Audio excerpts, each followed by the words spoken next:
আসছে যুব হকি বিশ্বকাপে ভালো করতে বাংলাদেশের খেলোয়াড়দের ফিটনেসের উন্নতি করতে হবে বলে মনে করেন নতুন কোচ সিগফ্রাইড আইকম্যান। প্রথমবারের মতো বিশ্বকাপে সুযোগ পাওয়া বাংলাদেশ দলের দায়িত্ব নিয়েই আইকম্যান জানান, খেলোয়াড়রা ট্যালেন্ট হলেও ফিটনেসে ঘাটতি রয়েছে। এই দলের ফিটনেস বাড়ানোই তার প্রধান লক্ষ্য বলে জানান তিনি। ভারতে অনুষ্ঠেয় যুব বিশ্বকাপ উপলক্ষে বাংলাদেশ দলের দায়িত্ব নিয়ে ঢাকায় এসে প্রথমবার প্রেস ব্রিফিংয়ে এই কথা বলেন তিনি। Bangladesh, on behalf of Bangladesh Hockey Federation, coach in the field of hockey.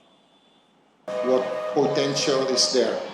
And ছেলেদের ভালো কোয়ালিটি আছে, তারা ট্যালেন্টেড, তবে তাদের স্ট্যামিনা যথেষ্ট কম, পাওয়ারের অভাব আছে। আমি এমন একটি দল গড়তে চাই যারা শুরু থেকে শেষ পর্যন্ত লড়বে, 5-10 মিনিট ভালো খেলবে এমন নয়। আমরা সর্বোচ্চ ফিটনেস লেভেলে পৌঁছাতে চাই, তবে এই কৌশল গড়ে ম্যাচে পার্থক্য গড়ে দেওয়া সম্ভব।